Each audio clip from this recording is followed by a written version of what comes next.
Well, good morning, my dear brothers and sisters. Good morning, Father. Today is the 7th day in the octave of Christmas. So we're still celebrating Christmas for one more day until tomorrow. And so today we are also celebrating the solemnity of the Holy Family of Jesus, Mary, and Joseph. And truly, there is no subject more important and more relevant than the family. In fact, the future not only of our town and of our nation, but of the entire world depends upon the family. Because if the family is broken, then our churches, which are composed primarily of families, will also be broken. And broken churches will sooner or later produce broken towns and broken cities. And broken towns and cities will ultimately produce a nation that is broken. And if nations are broken, then the world will be messed up exactly as it is today. So if we want to solve the mess our world is in, perhaps we have to look no further than our very own what? Family. The solution begins with the family. Now, unfortunately, in modern times, the family is in crisis. There are many symptoms that include isolation, adultery, divorce, separation, cohabitation, single parenthood, pornography, alcoholism, gender confusion, same-sex attraction, etc. Today, many people also know what it feels like to grow up in a broken home.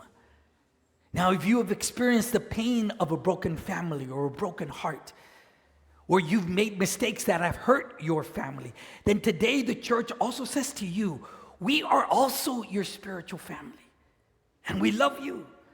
And we will always love you, and God will always love you. And we are here to help you to overcome the obstacles and heal the pain and to assist you to reconcile, remain faithful to the Lord despite the circumstances. Now, the church is at the service of every family. Why? Because the nuclear family, in fact, is the greatest form of governance known to mankind. Now, the Vatican recently released a document titled Fiducia Supplicans on the pastoral meaning of blessings. And I think the media misrepresented the content of the document, and I think it confused some people as to the teaching of the church. And Father Zachary and I, we wanted to provide a brief clarification this weekend. Now, the document reaffirms the teaching of the church revealed by our Lord Jesus Christ, that marriage is, and I quote, is the exclusive, stable, and indissoluble union between a man and a woman, naturally open to the generation of children. End of quote. Yet the document does speak about the possibility of blessing people in a same-sex relationship or in irregular marriage situations. Now, an irregular marriage means people who are divorced and remarried, or those married only civilly, or they're just living together. Now, please know that none of you are excommunicated for any of these situations. It's true, you should not be receiving communion at this time, but please be sure to come to Mass every Sunday, because you can make a spiritual communion as a source of grace for you, and also receive a blessing at communion time to help you grow in holiness. Now, from the beginning of the Bible, God taught us to bless everything that is good. God, in fact, desires to bless everything that is good in your life. Yet the all-holy God cannot bless a sinful intention or a sinful action, because that is contrary to his nature. For example, masturbation, pornography, fornication, adultery, homosexual activity are sinful actions and are offensive to the Lord. Yet if you have committed any of these sins, I remind you that God loves you. He wants to forgive you and wants you to be holy as he is holy. God's solution to every sin is for us to seek a relationship of faith, of repentance, and obedience to Jesus our Lord. Now, here at San Pedro Catholic Church, we want to bless you by walking with you on the journey to holiness.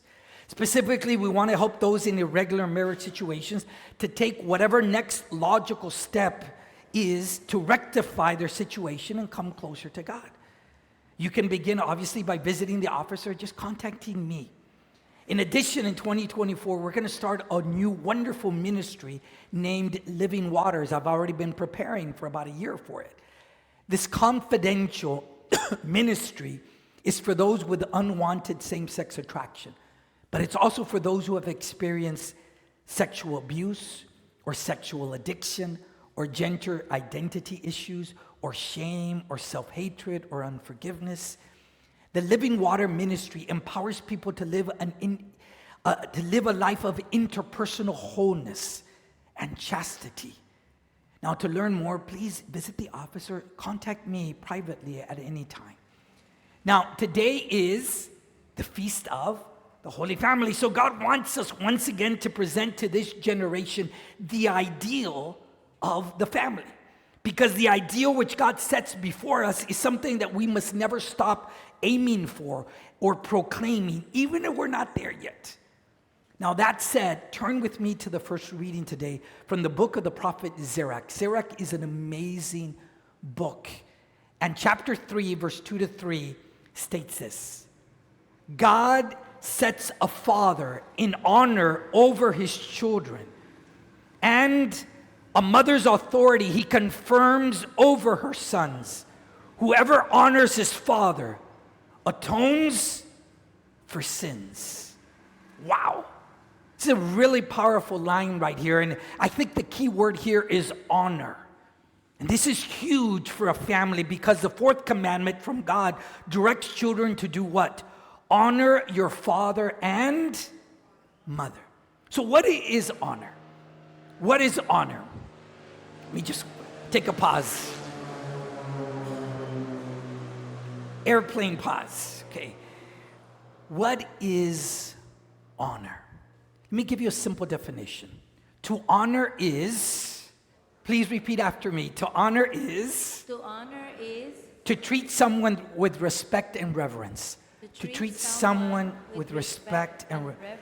Because of the authority they represent. Because of the authority they represent. Look at what Sirach said, that God sets a father in honor over his children.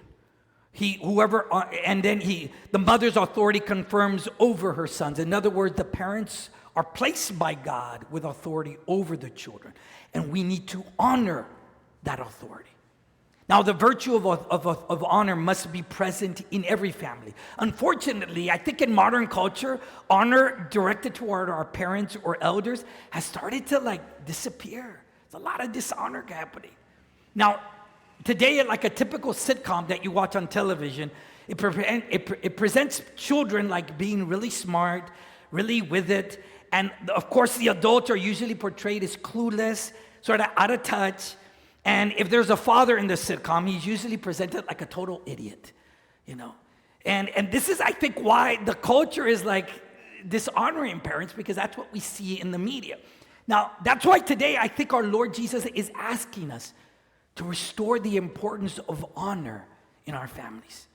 Now, in order to restore honor in your family, parents must, of course, strive to act in a way that is worthy of honor. For example, let's go to today's gospel according to Luke chapter 2, verse 22 forward. It says this: when the days were completed for their purification, according to the law of Moses, they, Joseph and Mary, took him, baby Jesus, up to Jerusalem to present him to the Lord. Now here the Holy Family was obeying various Old Testament laws. One of those laws is from the book of Exodus, chapter 13, verse 2, that says this: consecrate to me every firstborn that opens the womb among the Israelites. So the ritual of doing that consisted that the father of the child, in this case Saint Joseph, presenting baby Jesus to a priest in the temple, and afterwards he would pay to the priest to redeem his son. And even though the gospel does not explicitly say this, the context seemed to show that Simeon was the redeeming priest. Now, this man, Simeon, when he was much younger, the Lord told him that he would not die until he had seen the Messiah. And a long time passed. But this particular morning, the Holy Spirit whispered in his heart to go to the temple. And the Lord directed his eyes to a young couple with an infant. And we can almost feel the emotion of Simeon when, illuminated by the Holy Spirit, he recognizes this baby as the Messiah. Now, Master, you may let your servant go in peace according to your word. It's like, okay, you could take me, Lord. This is what I wanted. And I can imagine this old, dignified man with tears in his eyes, praying this, like just a beautiful moment, like his life was fulfilled. You know, we have a painting of this moment at the entrance of the church. I invite you to look at it. A lot of people confuse that painting, but it's actually Simeon with a baby in his hands.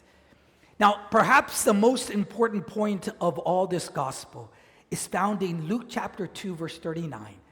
When they had finished all the prescriptions of the law of the Lord, they returned to Nazareth. So the Holy Family went to the temple in Jerusalem to fulfill, and I like the word, all the law of the Lord.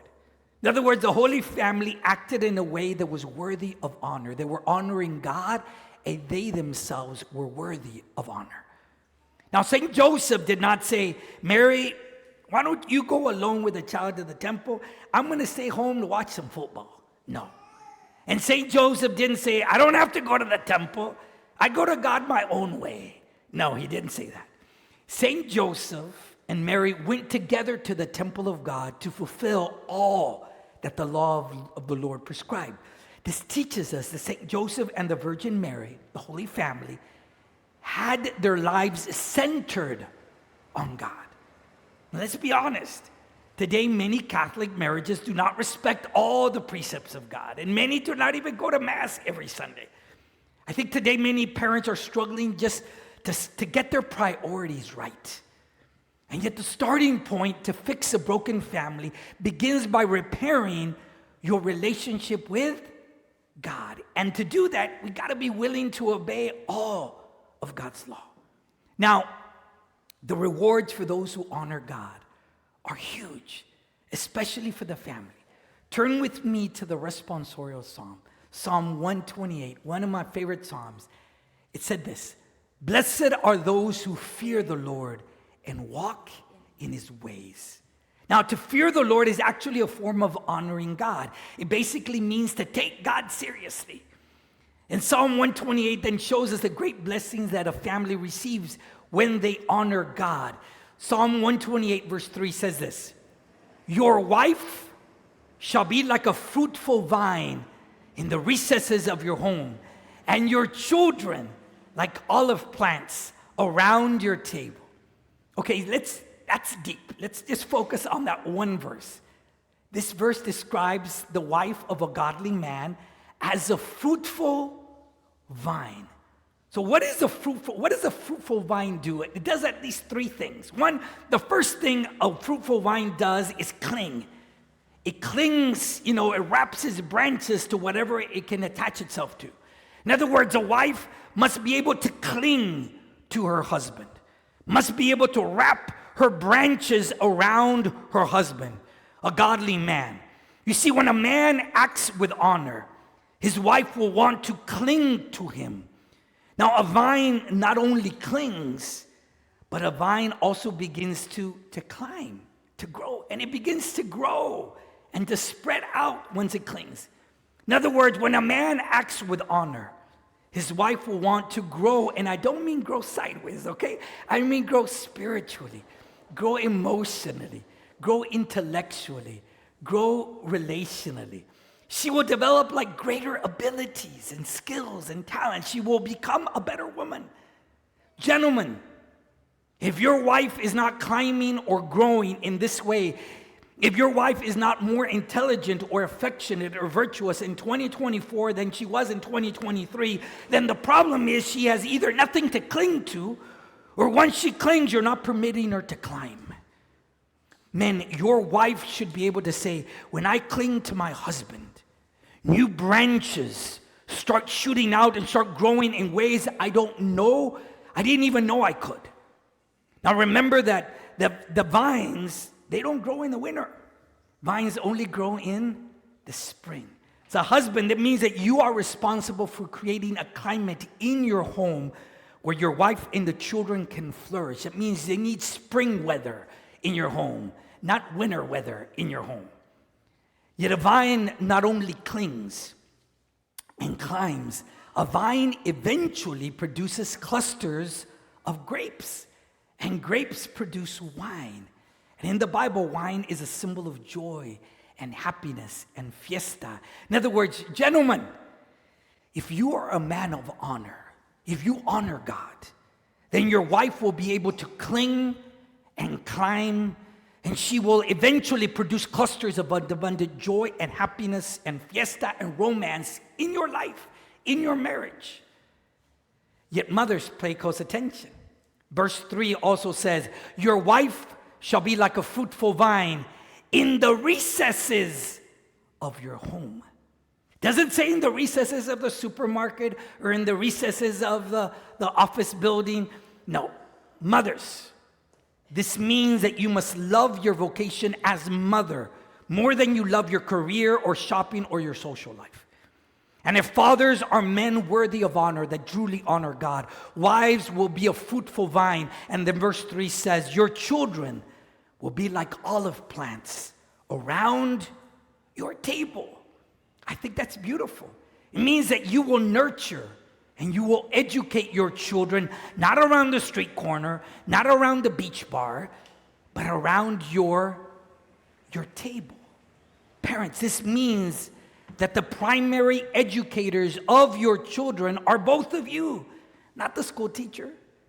And this means that the primary disciplinarians of your children are both of you, not the police department. That happens too much here in San Pedro. That's your responsibility, our police department's responsibility. And when the olive plant grows, they become an olive tree and they produce olive oil.